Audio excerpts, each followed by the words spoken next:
Hi there Pisces, thank you for joining me for your monthly forecast for September, and this month can be hugely important as far as your relationships are concerned. The story begins with the Sun in your 7th solar house, the sign of Virgo, but he's joined on the 5th by Venus. Now when Venus moves through this sector, it can bring about much greater harmony, cooperation and peacefulness in the ties that are really important to you. But with Mercury moving on the 2nd, in order to really appreciate the benefits of all this, you do need to be shrewd too and look beyond what people say to you and understand what their true motives are. And no time would be truer than the 2nd week of this month when Venus goes face to face with Neptune in your sign. Now this can be the most dreamlike of influences, and if you meet someone under the auspices of this, it could turn out to be a life-changing relationship in a highly positive way. But unfortunately, this can also see someone come into your world who can be a bit of a trickster, who's unreliable, or you never ever get to know what their true motives are. You've also got to be conscious of your own attitudes and motives as this aspect shapes up, so just be conscious of that.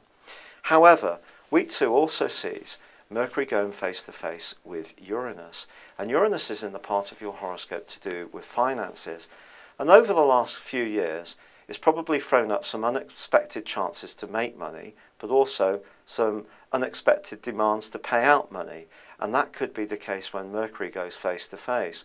But if there is something to bear, try to see yourself through it quickly, because actually there's a fantastic link between Uranus and Jupiter, which is going to go on from the 10th through to the end of the month.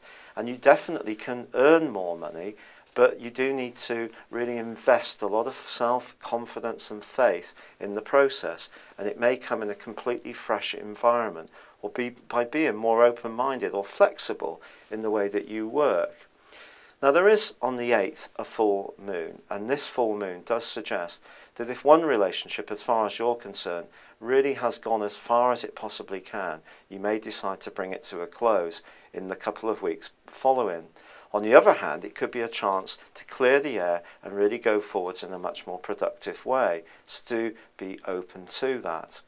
However, there is a fantastic change on the 13th, when Mars makes its way right to the top of your horoscope, and that's going to give you more desire and more authority when it comes to your work or professional instincts. And this can come across powerfully to anyone you have an interview with or you do a presentation to. So your star really can be in the ascendant when it comes to how people view you for much of this month. On the 22nd, however, things get deeper and more serious when the Sun moves into Libra. There's also a full moon at that, a new moon at that time, I beg your pardon, and Pluto starts to go forwards.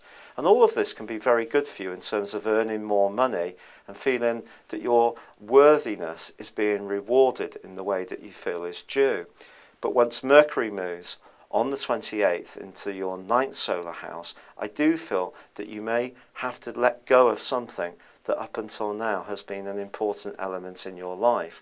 And as the month draws to a close, with Venus sweeping into your 8th solar house too, the sexual chemistry between you and somebody can really catch fire. It's been a real pleasure being with you. Thank you for joining me. Good luck and goodbye for now.